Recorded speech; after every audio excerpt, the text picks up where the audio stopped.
Claims of the paranormal, pseudoscientific claims, fringe science, and revolutionary science. Our bias is science. We promote science and believe in the scientific method. So what are we doing here on Halloween Day? We are investigating a seance, as it were. First of all, I would like to apologize to those who came last week for our Chinese skeptics. As you realized, if you got here, there were no Chinese skeptics and there were no skeptics. In fact, what happened was we had 4 Chinese scientists / skeptics coming over. About 2 weeks ago, the one who speaks English could not make it and had to go somewhere else. So that made me a little skeptical. And then the magician of the 4, at first we thought he was lost in Denver somewhere, and then it turns out he never even made the plane because his visa expired. So I had to cancel that. So I'm sorry about that if you did come. Actually, I thought we were going to have to cancel today's seance when I got up Tuesday morning and I saw this ad in the Los Angeles Times. This was on October 27th, and this ad said, "Jesus will come October 28th." And this will be the end of the world, and that's it. So I thought, well, I guess we won't have a seance on Saturday if this really happens. Wednesday came and went, and in Thursday's paper, on the front page of the LA Times, they had a story called "No Doomsday for South Korean Sect" that had predicted the end of the world. Now, these sorts of things can be amusing because people are always predicting the end times, and usually they don't happen. At least so far.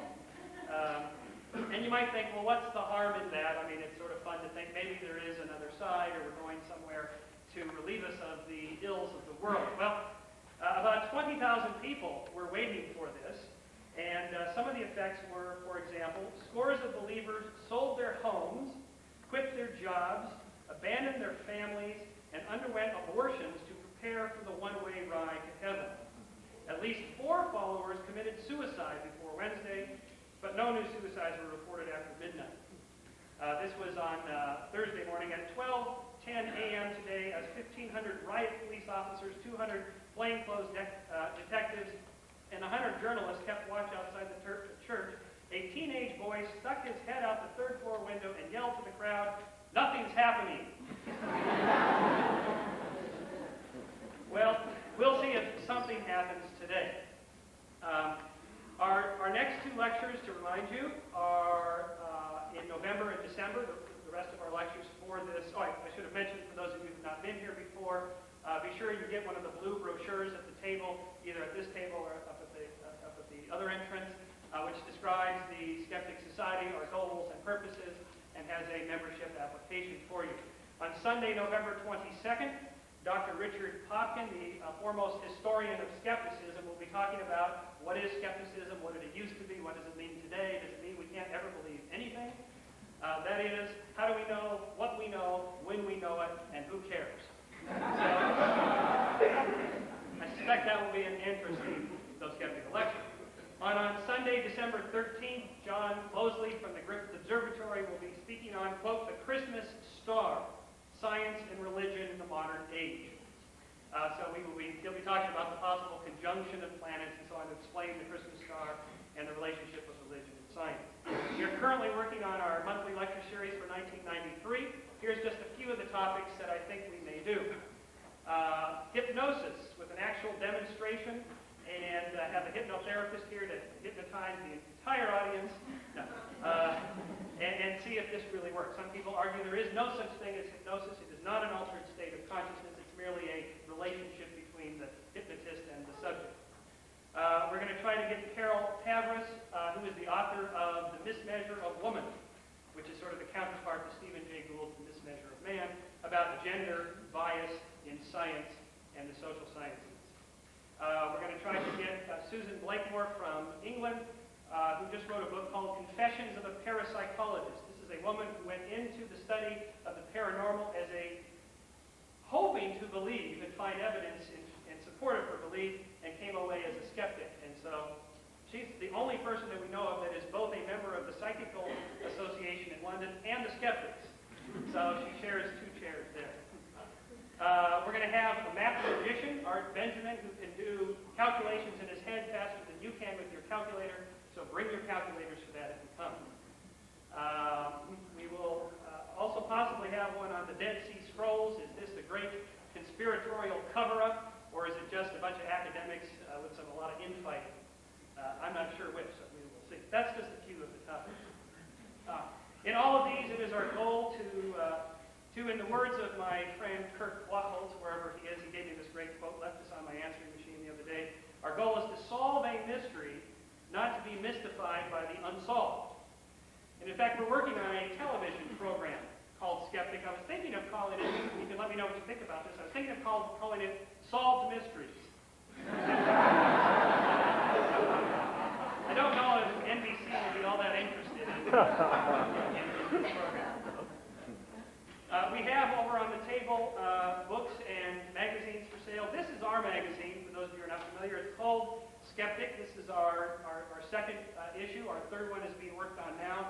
It's a 20th anniversary of Stephen Jay Gould's theory of punctuated equilibria to explain evolution, and the 150th anniversary of Darwin's natural selection theory. This one is on cryonics. It's on the cover is a Grim Reaper and a scientist playing cards. And the scientist is Chief, the Grim Reaper. So if you're interested in that, this is a quarterly publication that comes with a membership to the Skeptics Society, so I encourage you to take a look at that. We also have books for sale. We have James Randi's The Mask of Nostradamus, as well as some of his other books, Flim Flam and the Fake Healers. We have Stephen Jay Gould's latest collection of essays, Bully for Brontosaurus. And we have videotapes of all the past lectures that have been here on cryonics. James Randi spoke here and we actually have on the video him bending the spoon. If you want to see how somebody does it, he doesn't show you how to do it, but see how somebody does it, we have that. We also have a video on the use and abuse of statistics in the real world, and a video on altered states of consciousness and near-death experiences. Now, our speaker, in quotes today, is Mark Edward. And I should say I met Mark actually over a year ago, actually now I guess over 2 years ago, at my wedding. Most people have like magicians or musicians or something like that. Well, I figured as a skeptic we should have a psychic come to our wedding. And he did. He performed some psychic phenomenon and mental phenomenon at our wedding. I asked Mark if he had, when Randy spoke here, he brought a bunch of his magic books, how he does his tricks, and these sold out in like 10 minutes. So I asked Mark if he could bring something that he's got to explain his tricks, because everybody wants to know, well, how'd you do this, and how'd you do that, and so on, and he could spend the rest of the day and evening explaining everything, and instead of doing that, he has brought some spiral-bound advanced magic part 2, and his seance tricks here. So these will be available at the table after the seance, and he will be available to autograph them if you'd like. Mark Edward is a full-time professional magician, mentalist, and psychic entertainer. And he's been this for over 2 decades now. In fact, I asked him the other day, when did you get started? And he said, when I was 11 years old. This guy has had some experience. I think that was about the age Houdini got started as well. Mark is both a member of the Skeptics Society as well as the Psychic Entertainers Association. Go figure. In addition to specializing in spirit magic, he is also an animal trainer with an interest in the lore of psychic animals. Mark, I have my dog I'd like you to talk to. This dog is weird. Mark also owns the world's only known performing, fully levitating dog. He didn't bring him today, but maybe next year. Please help me welcome Mark Edward.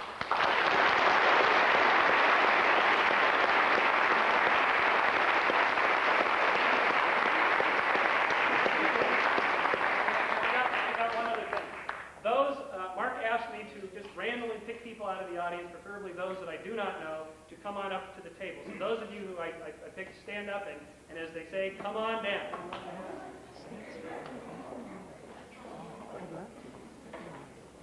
You should sit, boy, girl, boy, girl. It has something to do with the psychic flow of energy or something.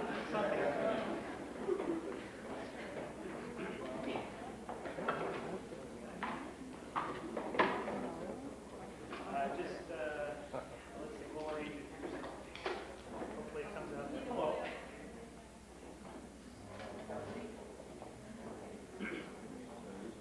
Okay. Well, welcome. And by the way, I wanted to wish everyone happy Halloween. It's my day. Glad to be here. Wait, do we have the right number? It's supposed to be 13 is the right number. I am the 13th. Okay. 1, 2, 3, 4, 5, 6, 7, 8, 9, 10, 11. Oh, we need one more. Can we? Man. We need one more, but we need one more.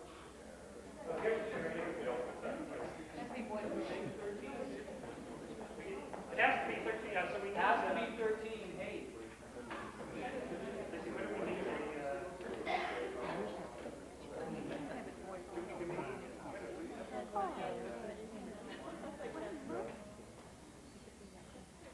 Oh, we do. Oh, I forgot to count these. Sorry about that. Our doctor.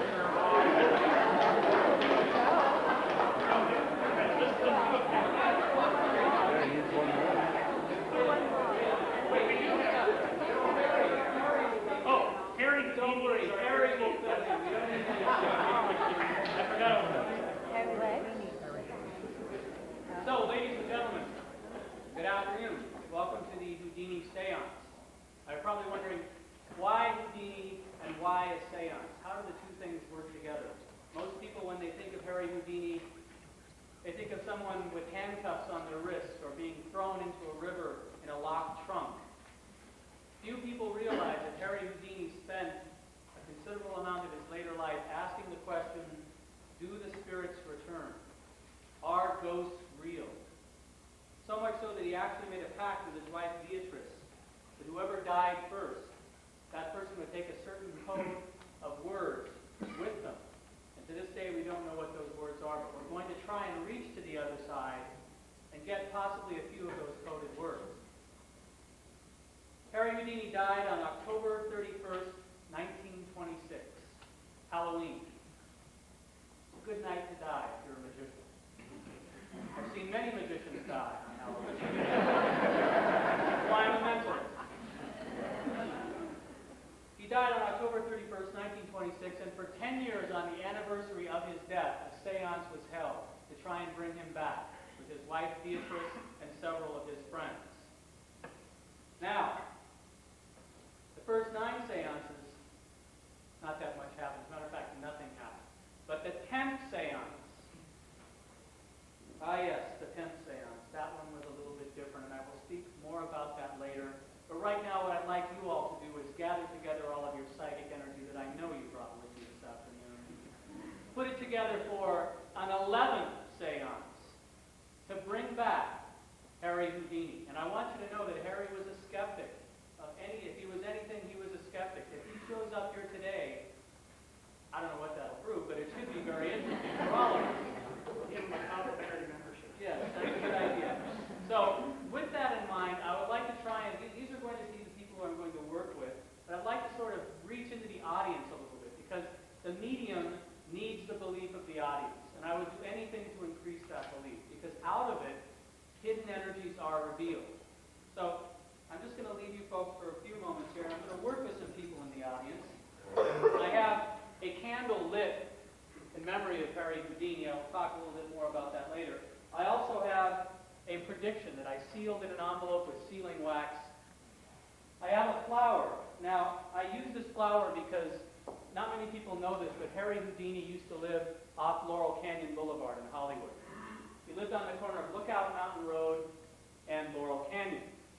The house unfortunately burned down several years ago, and nothing is left but some stone steps. You can still climb those stone steps, but I wouldn't go there on a full full moon. Up at the top of those steps, there's a garden. It's a rose garden. Beatrice Houdini loved roses. That's why I have a rose. She loved roses. She loved flowers. And I went there on the way in today. I know it sounds crazy, but I climbed the steps. I stood in the garden, and I kind of went into sort of a somnambulant state, if you will. I focused in all those flowers. Some are alive, some are dead. And I wrote something down. I sealed it in that envelope. That is going to be the first test that I'm going to try. So I'm going to ask someone to help me out. This lady over here, how are you this afternoon? In the gray sweater. Your name is? Carolyn. Carolyn. I had a feeling I was going to meet someone named Carolyn today. Thank you. Carolyn, we did not plan anything today. You have no idea who I am. I didn't ask you to write anything down. You have a free mind, correct? Okay. Carolyn, what I'd like you to do is focus on this flower for just a moment, okay? And what I'd like you to do, Carolyn, is imagine, if you would, in your mind, the first person that ever gave you flowers. Can you do that? I know it's way in the back of your mind, but it will help. Can you see that person? You're saying yes. You're sort of smiling. I hope it was a positive feeling, because that's what we need to work with. All right, and I want you to remember that, Carolyn, and don't forget it. Now, in the envelope is my prediction. Carolyn, I'd like you to, so we have plenty of witnesses who will bear me out on this. If you would, go ahead and name nice and loud the name of that person so that everyone can hear it. Michael. Michael, and his last name? Gilmore. Gilmore. Did anyone think of the name Michael Gilmore besides Carolyn? Any people in the audience? Just checking. I'm going to step over here. I'm going to ask this gentleman here to help me out. Hold your hand out flat, if you would, sir. I'm going to break the seal on the envelope. I'm going to slide this card out. Put it on that hand. Hold your other hand on top, if you would. And I'll give you the envelope. Hold on to the envelope on top as well. And I'm going to move back to the stage. Now remember, I was in a deep trance, so I cannot guarantee that this will work. But sir, I'd like you to now lift your hand and read in a loud, clear voice what I wrote on the card while I stood in that garden, if you would.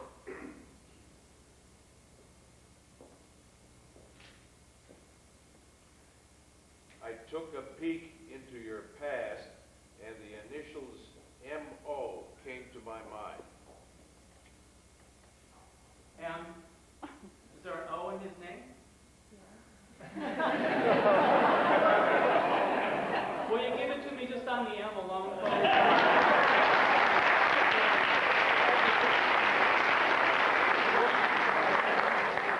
These are not magic tricks, folks. If it was a magic trick, a dove would have flown out of the okay? So I have a few other things over here from the Houdini collection. These are going to be our objects of invocation, that is, things that were close to the departed person near the time of his death. These are Houdini's leg manacles. Ladies and gentlemen, I want you to know these are the real thing. They're quite rusted because they've been in the water for some time.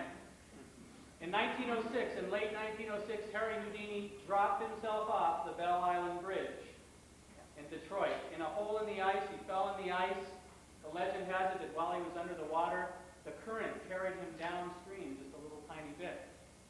When he came back up to escape, come out of the ice to get his fanfare and his deserved applause, he couldn't find the opening in the ice. Luckily, he found that there's a space between the water and the ice where he could swim and catch some oxygen. And he looked for the light. Finally, he found the light and climbed out of the ice about 20 minutes later.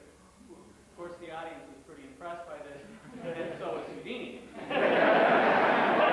These are the actual manacles that were used. They were still on his feet when he came out. Now, in 1953, they made that George Powell movie called Houdini. How many people have seen it?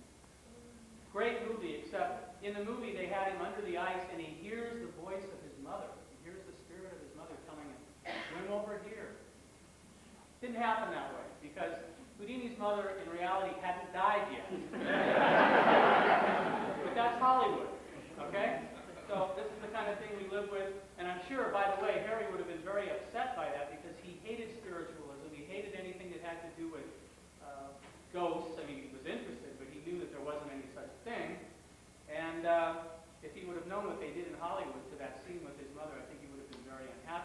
now they're making another Houdini movie. Let's hope they do a better job, right? Anyway, these are his manacles. I have a spirit bell. I have a music box. It's a music box given to Beatrice Houdini by Dr. Edward Saint, who was the medium at the final seance. Some rope, a candle. I also have, this is a globe. It was in the Houdini library for many years. It has a very interesting history about it. And I'm going to get to that in just a few moments. You know, it's funny though. I'm getting a couple of vibrations from the audience. People are saying, this looks like a bunch of tricks. Tell me something. And I'm getting, you know what I'd like to do? Is I'd like to get a real skeptic. Let's just see who stands up. A real skeptic. Would a real skeptic please stand up? Somebody who doesn't buy into any of this. This gentleman right here. Everybody else sit down. Now, sir, we never met. You have no idea who I am or what's going to happen, right, sir? But I want you in a clear voice, sir, you do not believe in any sort of spiritual beliefs. I mean, well, let's just say spiritualistic beliefs. You don't believe in spirits or ghosts? No, I don't. You're a die-hard skeptic. Right. You know, sir, it's interesting, though, because you may be a die-hard skeptic, but you carry something with you for good luck, don't you, sir? I don't think so. No, there is something that you carry that I feel maybe you're not even aware of it as good luck, but sir, do you have in your pocket, do you have like I'm getting a small pocket knife? Yes, I do. You do? That's good. Now what I'd like you to do, sir, is hand that knife to somebody. How about this gentleman right here? Hand the knife to him. I'm going to try and go a little deeper with that. Don't let me see it because I see like a pearl handle. It's small. Is it a pearl handle knife? Hold it up so everyone can see it. And I'd like you to open up the blade, if you would, the biggest blade, because I'm feeling there's an inscription on that knife. I'm going to try and get it. Would you open up and go? There's something very small. That's why I wanted to have somebody who's in the light who can see. Is there an inscription at the bottom of the biggest blade, sir?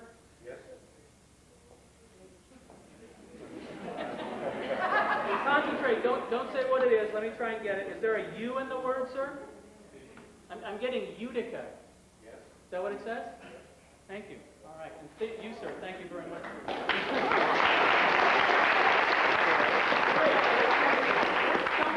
Someone out there, and I know this may seem embarrassing to you, but I can feel there's a lot of sorrow and a lot of frustration going on with someone. Is someone thinking whether their girlfriend is going to come back to them? Would you raise your hand, please? Help me out with this. Somebody thinking that? So they left. What can I say? You know, they're unhappy about this. All right, back to work. Anyway, this is a globe that stood in the Houdini library, and again, this has a lot of tradition around it. What used to happen whenever Harry would have to travel without Beatrice Houdini, this globe would stay at home. Harry would go to some other place, and again, they would make one of their famous pacts that at a certain time during the day, Harry would stop whatever he's doing. He would take a piece of paper. He would focus on an object or a color or a thing, whatever. He would write it down, fold it up, and put it inside his pocket. I'm sorry. This was back home with Beatrice. At the same time, possibly on the other side of the planet, Beatrice Houdini would be focusing on this globe kind of like a crystal ball. She would stop for a few moments, whatever she was doing, write that thought down, fold it up, and put it inside the globe. Now, I know many of you, why I sort of felt this thing about girlfriend and boyfriend is if you're close to somebody, maybe you've had this experience where you start to say something, and before you can finish the sentence, the other person finishes it. Has anybody ever had that experience? There's so few of us that are psychic. What can I say? The idea is, most of us, when that happens, we don't attach any significance to it. We just go on with our lives. But Harry and Beatrice were very interested in that. Later on, when Harry would come home, they would compare notes. Now, most of the time, the things were completely opposite. There would be one picture here and one picture there. They wouldn't be at all alike. But sometimes, and the legend has it that more times it could be expected through pure chance, those things would be frighteningly the same. It's a little like finding water with a bent twig. Sometimes we do find water. So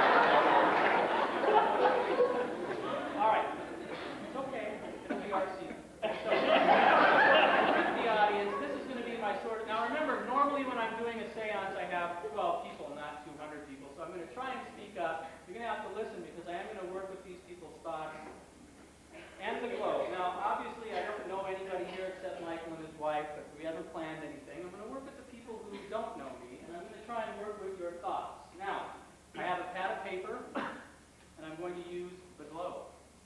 So, I'm going to make 3 separate predictions about the future. Since we can't compare 5 years later, it's better that we do it now. So, I am now going to try and work with 3 people's thoughts, and we'll see what happens. Now, I'm going to ask people to get specific thoughts. Once you get the thought, I want you to stay with it. You have to go with the first thought that jumps in your mind. This is how ESP works, okay? So, I'm going to ask this lady to help me first, okay? I'm going to give you the entire globe of the Earth, much like this globe right here. I want you to imagine that you're out in space. You're floating around, you're watching the Earth sort of turn around. Have you ever had an out-of-body experience? Good enough. That'll work.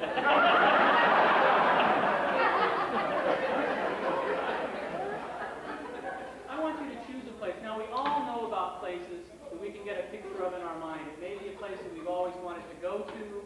It may be a place that we've been to many times. I want you to get a solid mental picture in your mind, and I'm going to try and focus in on it. Any place anywhere in the world? Any place anywhere in the world. No, you don't have to have been there. It could be a place that you've always wanted to go to. But the idea is that you can get a real solid picture of it. So you got it?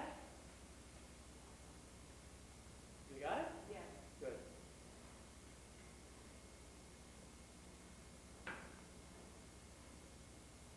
Okay. This is going to be the first thought we're going to work with. I'm going to fold it up. This will be test number 1. Goes into the globe. Now, we need to keep track of these thoughts because later on people might change their mind and say, hey, I didn't think of that. I was thinking of something else. So I'm going to ask this lady to be my psychic secretary. Would that be all right? We will make sure everybody keeps honest here. We have the 3 items we're going to use. While it's still fresh in your mind, what is the place you're thinking of? There's a specific part in Tuscany that's completely isolated right there. I can't believe you said that. What's the name of the park? I don't know. I've been there. Should we call it Tuscan Park? Would that be good? Okay, good. Tuscan foothills. Okay, what did you say, Tuscan foothills? Interesting. You got that? All right, now I'm going to ask this lady here, what I'd like you to do is think of your favorite color. Now, if you happen to be wearing your favorite color, you can change it to something else. But I want it to be a random color I couldn't possibly know anything about. Tell me when you've got it.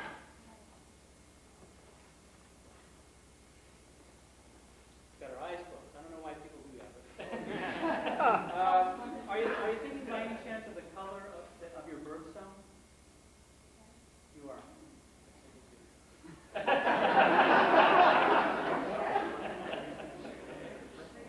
Okay, this is the second one. I'm going to fold it up. I'm going to place it. This is number 2. Into the globe. And the color you're thinking of? Got that? What is your name? Okay. Now we're going to use something a little bit different. I'm going to move this over here in front of you so you can watch that like a hawk. I have, these are what are called ESP cards. These came along a little later than Harry Houdini, but I'm sure he would approve.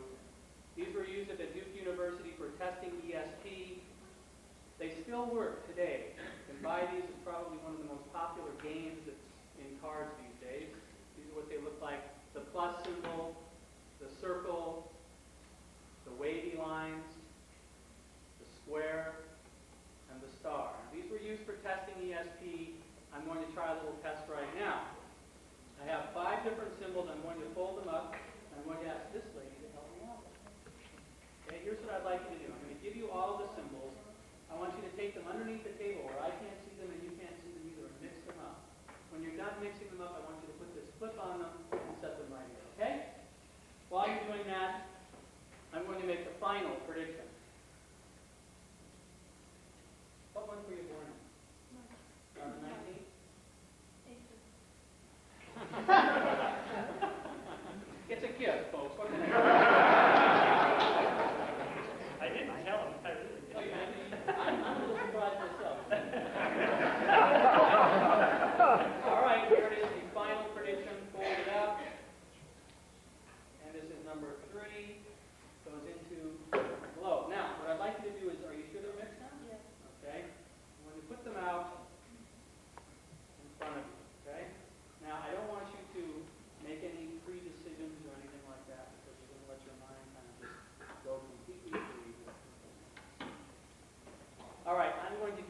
pencil and the paper, so I can't possibly do any cheating.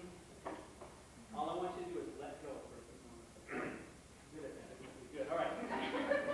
Slide any two symbols towards yourself right here, but don't think about it. Just pull them towards you. Good job. Now what I'd like you to do is pick up one of the two and place it in my hand. Okay? And I want to show it with the cameraman here. Good photo opportunity. Let's see the one that she put in my hand. It is the star. Okay? So would you please write down star there? So what we've got is Tustin, Park, Blue, and Star. Now bearing in mind if I was even able to get one of these right, that should prove to you skeptics, once and for all. So sir, I'd like you to do the honors. If you would reach inside there, first read the number on each slip, and then if you would read what I wrote, and we'll see how well I did.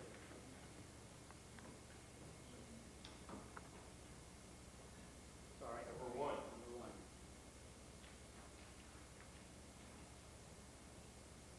It says Bolivia. No. No, it doesn't. It says Foothill Park.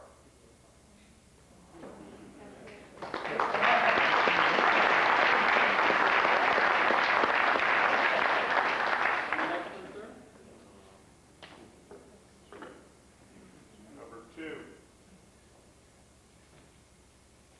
Turquoise. You were thinking of blue, but did you think about turquoise somewhere in there? Light blue. Thank you. Good.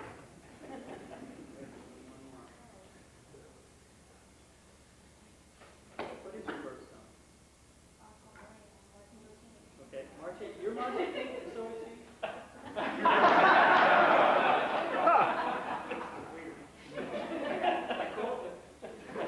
Weird afternoon, Michael. Number three says the star.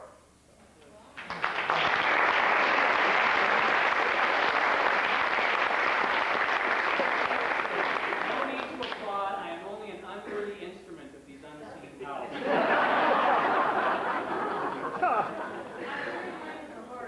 Yes. Like the thought of any play. Well, I'm glad you agree.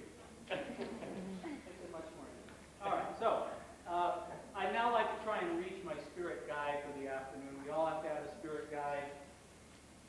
They say in Hollywood, if you ever want to get to somebody, all you need to know is know two people to get to that person. Anybody heard that? I guess I'm the only one. Anyway, the same is true in the spirit world. You need a stepping stone. My stepping stone is named Dr. Edward Saint. He was the medium at the final 10th Houdini seance, and I'd like to talk about that for a moment. What happened with the seance, you have to remember this is October 31st, 1936.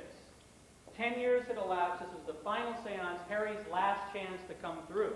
If he was going to do it, this is going to be the time. So, the seance was held at the Knickerbocker Hotel, which is in Hollywood. On the roof, they set up bleachers. There were over 300 people gathered there. There were psychic investigators, skeptics like yourselves, magicians, newspaper reporters. Anybody who could have any possible interest in Harry Houdini was there because this was it.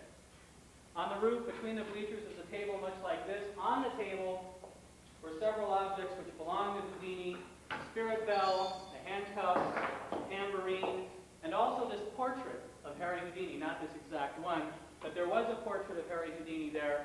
And there was a candle next to it. This candle had been kept lit for 10 years by Beatrice Houdini. This is devotion, ladies and gentlemen. She kept that candle lit, and she felt that Harry was going to come through. So Dr. Saint was the medium.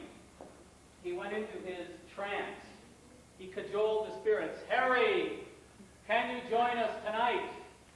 We're all waiting, Harry. This is your last chance. Come through to us. 20 minutes went by. Tried again. Harry, we're waiting. Your wife Beatrice is sitting here with the candle waiting. Harry, give us a sign. Another half hour. Nothing happened. Finally, 20 more minutes went by. Beatrice stopped Dr. Saint. She said, please, please stop. He walked over to the candle next to the portrait, and she said, it is over. Good night, Harry. And as the smoke curled up into the sky, strange thing happened. You have to remember this is October 31st, a clear night, not a cloud in the sky. Suddenly there was a huge torrential thunderstorm.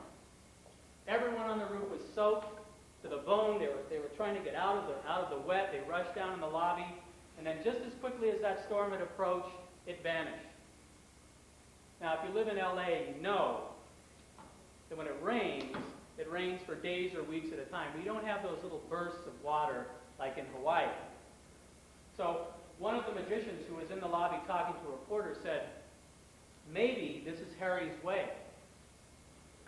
I mean, if you were the greatest magician that ever walked the face of the earth, would you just rattle a tambourine or toot on a spirit horn or ring a little bell? No. You would want the world to know that you're up in the heavens, and that is your way of letting them know that you're still around. Now, I know it's hard to believe, but that's the legend. And if you know and you read about Harry Houdini, you'll find out that he always liked to leave a question mark. He never wanted to tell everything exactly the way it was. So, that's the final 10th seance. Today is the 11th, and I'm going to try and reach Dr. Edward Saint. He was a very interesting character. He used to have a little shaved mustache and beard. He used to wear a monocle. Very deep voice, very commanding personality. This is his actual shaving mirror. I got this at the Dr. Saint garage sale. You guys are taking this just a little too seriously. The moon is right. I can't believe you skeptics are like it. Anyway, this is the actual antique Italian mirror. You will note that the glass has a certain sort of lucid quality to it. Harry Houdini was also best friends with H.P. Lovecraft, and Dr. Saint and them used to get together. They'd say, gee, what's on the other side of the mirror? Maybe we'll find out. This is his mirror, and I'd like to ask this lady again to help me out. What I have, this is a China marker for writing on glass. I'd like you, if you would, to write your initials on the lower half of the mirror so that we can recognize it later. Okay? Nice and large. Big audience.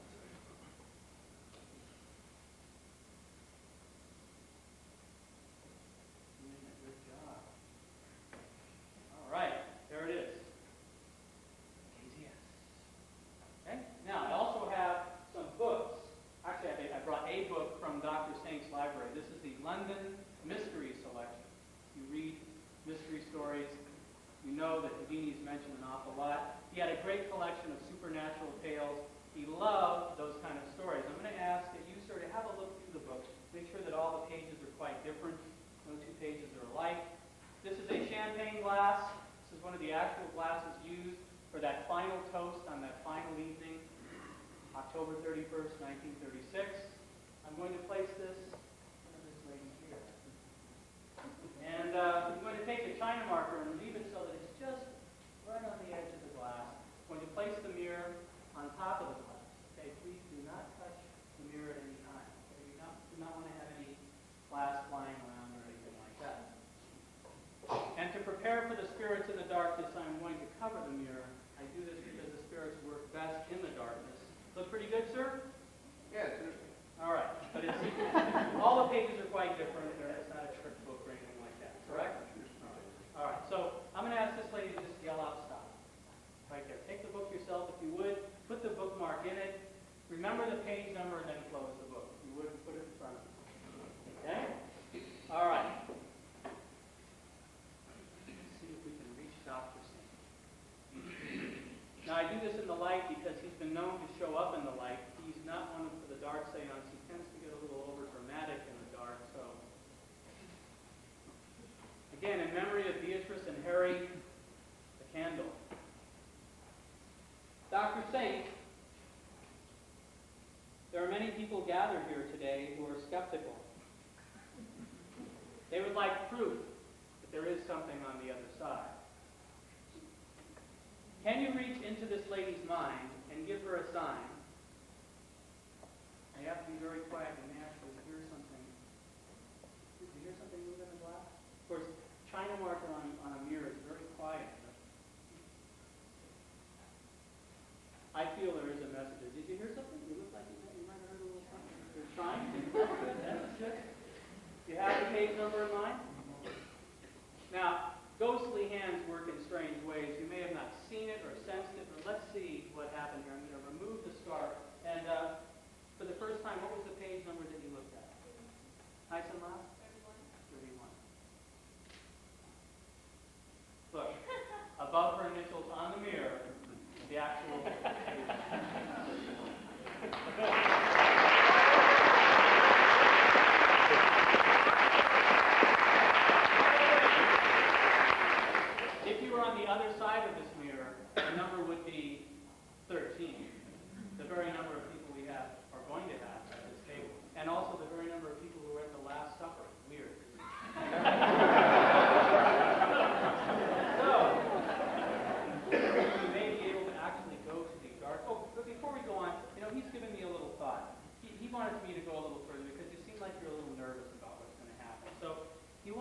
tell you, Dr. Singh wanted me to say that the pomp of death terrifies more than death itself. You ever hear that? Open to page 31. Is there a footnote on that page? What does it say? Same thing I just said. The pomp of death terrifies more than death itself. So fear not, ladies and gentlemen, as we go into the darkness, everything will be safe, will be quite all right. I think we're about ready. Now, we're going to try a couple different manifestations in the dark. So I have a few more things here. This is an interesting thing. This is a page from a magic magazine. This is from December 1936. This is after the seance. Beatrice Houdini put an ad in Society of American Magicians magazine that says, Harry Houdini, 1874 to 1926, you were right as usual, Harry, there is no returning. So I saved this magazine page for a special reason. I also have, this is the actual death certificate of Harry Houdini. Actually, it's a copy. Here it is. And it's very interesting. I've always been interested because it says, occupation of deceased, actor and lecturer. I guess it wasn't too cool to be in prison back then. I don't know. This is what's called a condolence letter, a condolence note. In Victorian times, they always sent these black edge notes. This has Harry Houdini's business card on it. That's it, that's it. So I'm going to unfold this, and I'm going to take, again, one little bit of dried rose petals from Beatrice's garden. Again, I picked these earlier. And I want the lady here to tell everyone they are quite dead, aren't they? Very dead. Very dead. The way we like it. So I'm going to fold this up inside the death certificate here. And I'm actually going to ask you to hold on to this, okay? So when I put it in front of you, you can just sort of have that right there, okay? All right, now, I also have a piece of rope. Let me get this slate too. This is an antique pocket watch. This is how I reach through to Harry. Anyone familiar with the pocket watch? Are you familiar with the pocket watch, sir? I'd like you to go ahead and take the watch if you would. Be gentle with it. It's quite old. And I want you to, does it have the correct time, sir? Okay, so pull the stem out. And turn the hands a little bit. I'll let you change the time. So you just sort of pull that out and gently, sir. And turn it around and tell everyone that the hands move quite freely. All right, I want you to just move the hands around, sir, just at a random pace, okay? Now, we need a random number because if Harry's going to reach through, he doesn't want to have it be known to anybody except the spirit world. So I'd like you to snap the cover down until you hear it snap closed. And then keep turning the hands until you want to stop. Okay? And then set the watch right in front of you. All right. I have some slates. These are spirit slates. These were used by mediums at the turn of the century for capturing spirit writing.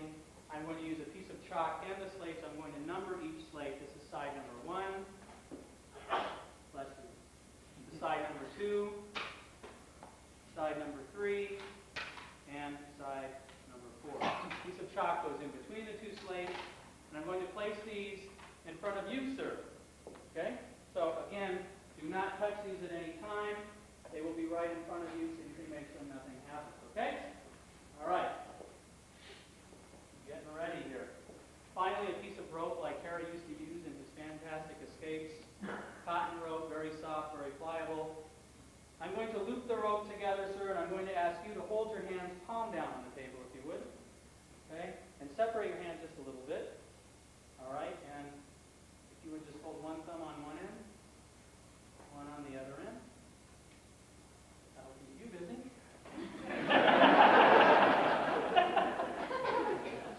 All right. So, I do have a few ground rules that I'd like to say to the audience. And they're very important, especially the audience that is right here with me, okay? Please remember to keep your feet flat on the floor, your hands flat on the table. Now, if you would very carefully grasp the person's hand next to you, right below the fingers right here. Person on your right, go ahead. That's right, that's good, good, okay. Now, we have now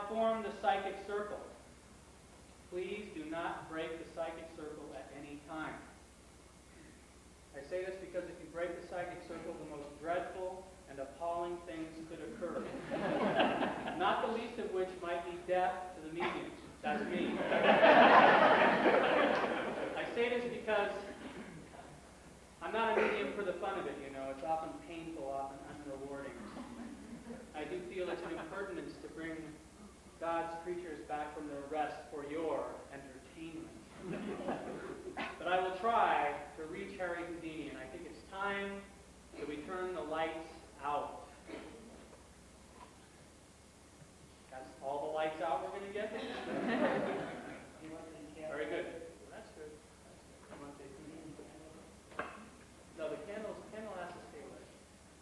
That's the candle that signifies to Beatrice, wherever she is, that she can join us now. Put your hand over. See, I can tell when the circle is broken, so don't do this, okay? All right, please leave behind any thoughts that may disturb us. Let's try and leave behind the spiritually blind 20th century we live in and go to a time when such things could happen. Beatrice, are you with us today? Beatrice, there are skeptics here today. They want a sign. Let my words go forth and let us know you are here. Beatrice, are you with us today? We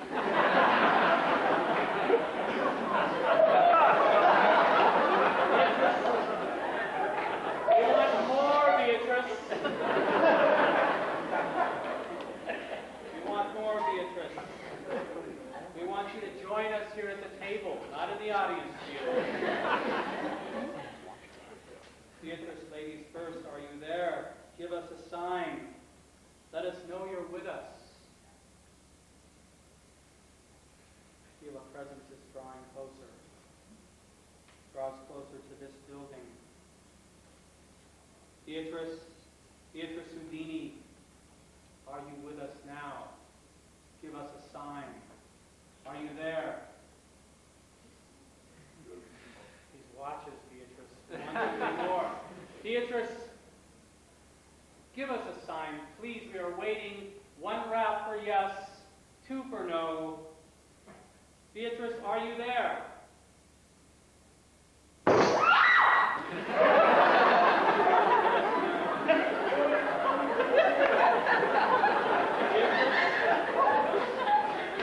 Beatrice, I feel you are with us now.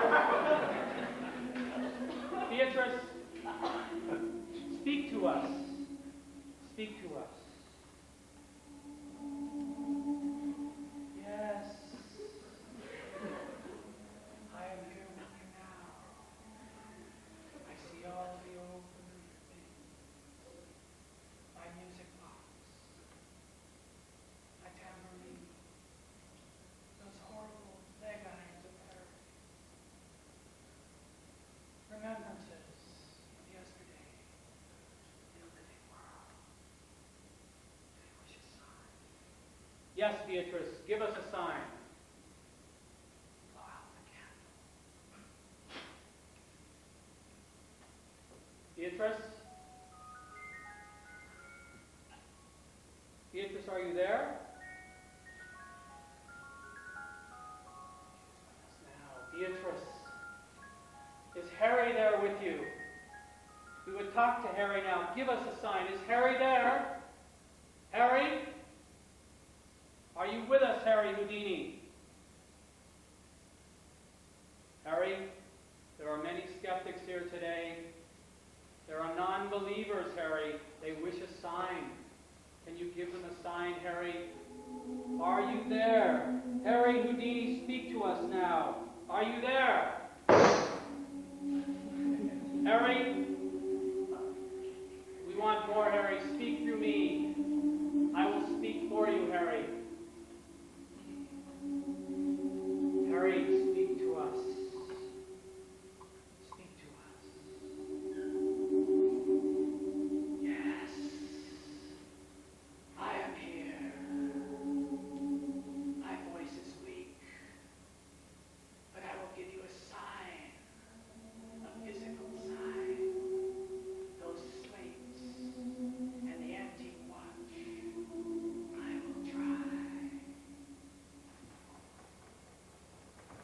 Harry? Harry, are you there? I feel he has left us for a moment. There is someone else there. Hello? Who is there? Yeah, this is Mark Twain. Yeah, I just thought I'd come by and tell all you folks that you better be skeptical about being skeptical. You know, I never believed any of that hogwash till my brother died in that steamboat accident. Sure made me wonder. Thank you, Mr. Twain, but is Harry still there with you? Is he there? Yeah, he's here. Hang on, I'll get him. Harry? Harry, are you there? Harry, is Dr. Saint there? We would like to speak with Dr. Saint just briefly. Dr. Saint, are you there? Can you give us a message from the other side? Yes. All worlds lie open to thee. Time and space reveal their darkest secrets to they who shun the light and come to gaze into his face. What I have seen would drive me mad, and yet I cannot go mad. I cannot even die.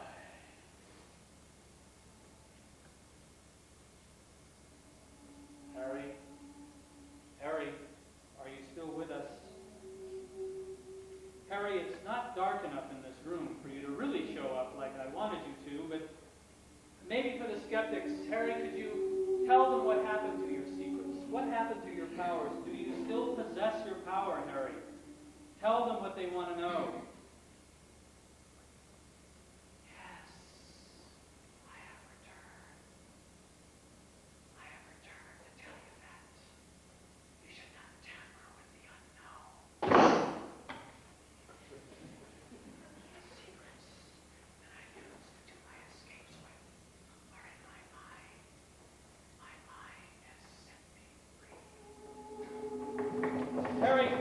Harry, leave us now, Harry. Harry, you may go. Go back where you belong in your happy home, Harry. Leave us now. Back off, Harry. Leave me alone, Harry. Go now. Ghostly spectre, poor fiend, nevermore be thou convened. Shepherd's horn and holy rite, vanish thee into the night.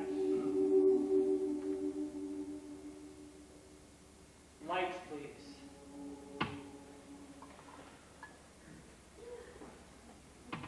Yes. I feel he is still in the room with us. He is here now with us. He's there, by the table. Look! Look!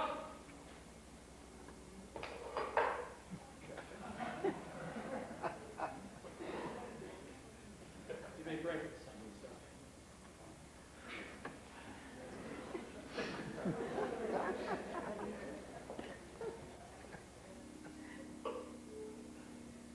To Harry Houdini, let's give him a hand.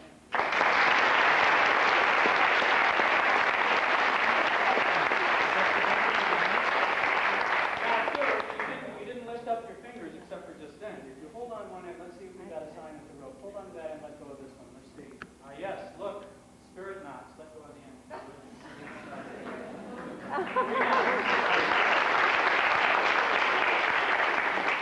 One for Beatrice, one for Harry, and one for Dr. Saint. The slates, did you see anything happen with the slates, sir? Nothing? Did you hear anything? I was watching too. Good. Let's see if we got a sign here. Oh, yes. Chalk seems to have rolled around a little bit, but on side number 1, the word is believe. And next to the word believe, there are two things. It says 1033. Sir, if you would go ahead, take the pocket watch in your hand, push the little button on the end of the stem, and let the watch open up, if you would. Just go ahead and press it in there. It should open up. I hope it opens up. Here, let me help.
give you everything. So, now I'm going to talk a little bit. I really am dying for a little something to drink. You know, when I channel all these voices, somebody just grab me a glass of water. Yes, so I'm going to just talk a little bit about what happened during the seance and why my interest. Obviously, my interest is in entertaining the audience. Okay? I'm not a believer as such, but I am a member of the Psychic Entertainers Association because I'm interested in the possibility. I leave my mind open. So, for the people who wanted to know, oh, and by the way, I forgot to read this. This is something that I wanted to read out loud that Michael signed before I did this seance.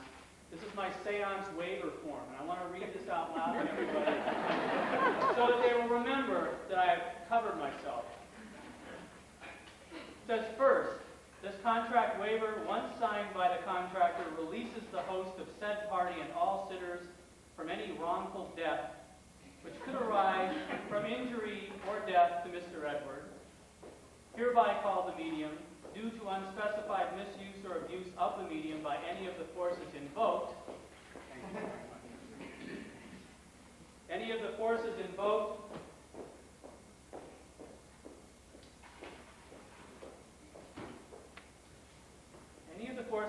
while in trance or once the circle has been broken, all persons shall be warned in regard to proper seance room rules well in advance of the actual seance. Part 2, the most important part. This contract waiver also limits the liability of the medium from any and all responsibilities in the event of a catastrophe.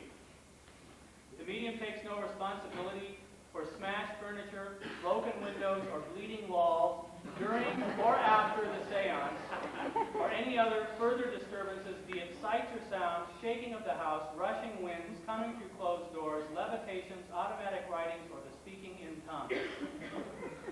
This clause covers the house and the general proximity for 100 years from the date of this seance. So this has been signed, the room is covered, okay? All right. Now, how did I do these things? Or why, is probably what some of you are thinking. I enjoy this form of entertainment because it goes a little bit further than most magic. But to be quite honest, it is magic. And I want you to know, before I go any further with this, a lot of people think, does he really believe in this? I don't believe in spirits. Do you? Do you, sir?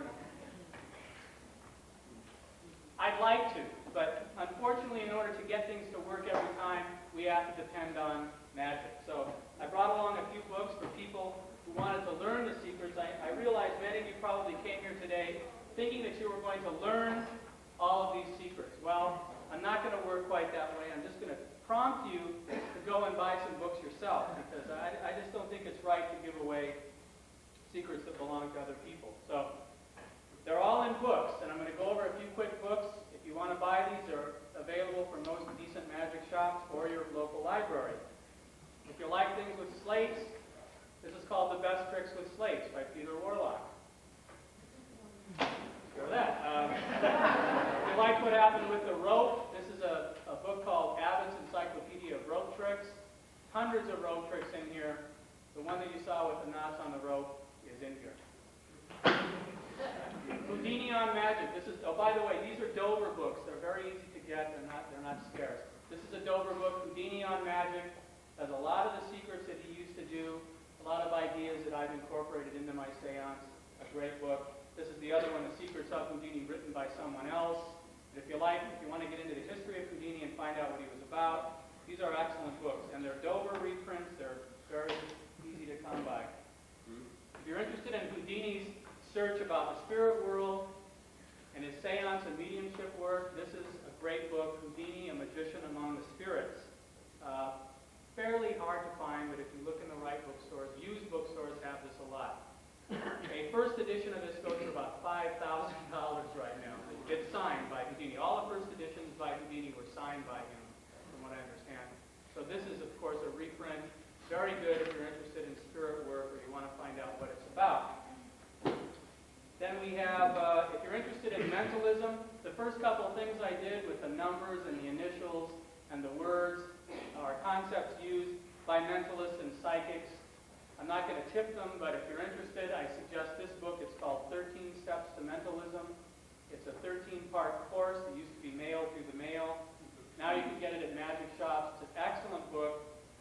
This is the kind of underground stuff that if you want to know how psychics work, this was printed, I think, about 40 years ago, and it still stands up today. This is the kind of book that talks about blindfold drives, book tests, word tests, mediumistic stunts. It's the kind of book, if you were a CIA agent, you would have this on your shelf. Okay? So if you want to learn some free tricks, this is a good book for it. And then a good all-around book to get is Animan's Practical Mental Effects. Animan was kind of like the patron saint of mind readers. I'll show you what he looked like. He was sort of the James Dean of the mentalist. So he was one of the first people to stand in front of an audience and say that he was going to read their minds.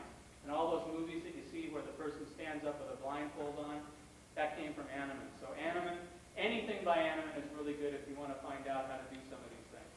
Finally, this is a Prometheus book. All of their books are great, but this is especially good if you'd like to read up on psychics. This is called The Psychology of the Psychic. Very good book. Covers all of the techniques used by Geller, or most of them, as well as Preston and all of those good books. So, those are the books, and then of course I have my notes, which I'm happy to sell you over the table over there. These two issues were for my students. I have an advanced magic class that I teach at Torrance Adult Center, and so I only made 30 copies of these because they are lecture notes. They're tricks. There's about 12 different tricks in each copy. This is my seance notes. These are articles that were written for Seance Magazine, plus a couple other tricks, including the mirror trick that I did. So I am exhausted. I hope I gave you some things to think about. Food.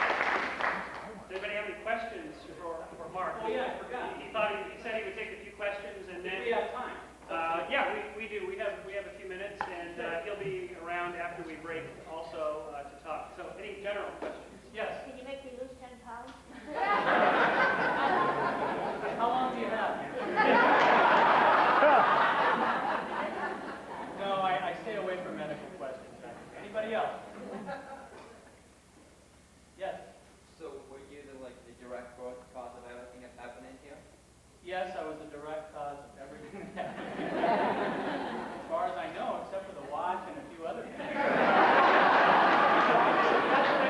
That's why if you read in my lecture notes about seance, it says, part of the reason why I'm interested in this is because it sets up what's called a psi-conductive state of mind, where anything that goes on in the seance room, it becomes a miracle. That's why when the person's watch beeps, great effect. I didn't do anything. And this is one thing that Uri Geller is famous for. Whenever something happens, take credit for it. And on the other hand, who knows? Maybe that was Beatrice Houdini coming through somebody's watch. Anybody else? On one of the notes, did you guess on the color and do the other ones actually? I can't. I'm not going to reveal any of my modus operandi. If you want to find out about it, get 13 steps. But no, I'm not.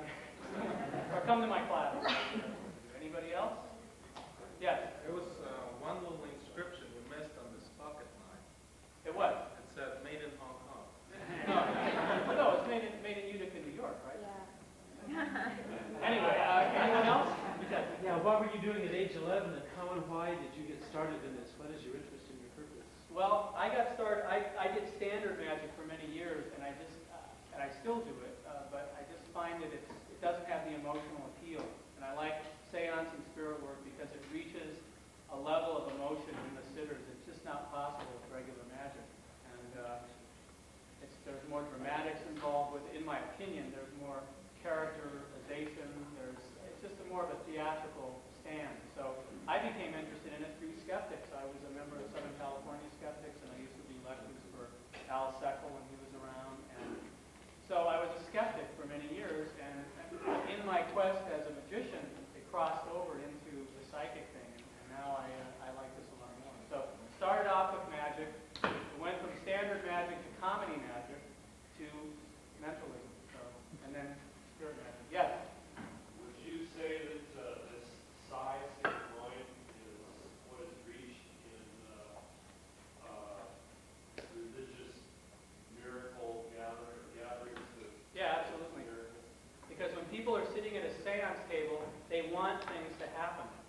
And they may even unconsciously make things happen, which, you know, and whether it's a miracle or not. You're talking about like Sai Baba or somebody like that? Or, yeah, well, I mean, we have what happens with an audience. You get hysteria, you get all sorts of mind things that happen. So, yeah, it makes, the audience will take the ball and roll with it. That's another difference between standard magic and spirit magic. Is standard magic, everything goes right. The handkerchief changes from red to green, and that's nice, but it doesn't open up a lot of thought. So when you open up people's minds, things come out. That's why I wouldn't do it if it wasn't exciting, because it could be very exciting when you have 12 people who open up like that, because it's hard to describe. It's much more satisfying for me. So yeah, I would say when you present something to an audience and you open up their mind a little bit, then they can do things with that. I don't know whether it's paranormal or not, but whatever it is, I like it. So, and I think the crowd, when you say something is loose in a crowd, in the dark, all sorts of things happen. So I think that's part of it too. Yes. I'm just wondering if the size of your audience normally is 13. I've never done anything like this for an audience. Yeah, does the feeling change, I would imagine? Oh yeah, it becomes much more intimate. Yeah. People give out a lot more, and they're not. I mean, you can imagine if you were in front of all these people, you would not scream quite as loud as you would if you were just. So, yes, gentleman here. What do you have to say about people who do these sorts of tricks and then promote them as genuine feats of contact with people who've been dead for 2,000 years, like the channelers and Like Tyrone Power? Right, exactly. Nightmare Alley, great movie to see. Have you ever seen Nightmare Alley? Check it out. It answers your question. Basically, it says what happens when what goes around comes around. So I think that the people that do that, eventually there's a consequence for that behavior. I don't know what, but I like to believe that if they're saying they're not doing it for entertainment, then I think there's a danger, and but those people don't last long. They tend to drift away. I mean, how many people know where Ramtha is today? Yes. When you're choosing your three subjects, your 13 subjects, pardon me, do you read their faces and bodies? Is there a way that you can get from by looking at the person idea that they would be more Absolutely, but that's not what I did today. I was suggesting, are you looking for credulous people? I'm always looking for credulous. Of course, I mean, when I do a private party or I go into a house and I'm doing mentalism, I always go to the library and I always look at the books. You know, if I've got a bunch of Winnie the Pooh books, I know it's pretty much going to be an easy deal. But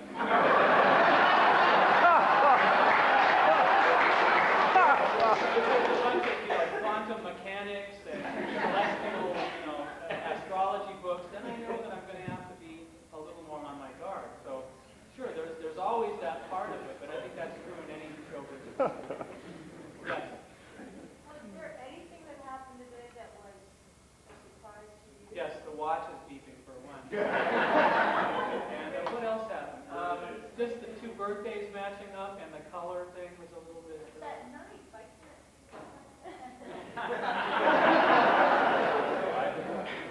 Buy the book, yes, sir, in the back row. Have you ever been anything with a Ouija board? Have you ever worked? Yes, I have. I do. I have a couple friends that have a couple books on tricks with the Ouija board. But as far as using it to communicate with anybody or in a seance, I haven't really worked with that because when I work at a table like this, it's hard to get. This Ouija board is pretty much one-on-one. So I have one and I've used it, but I haven't really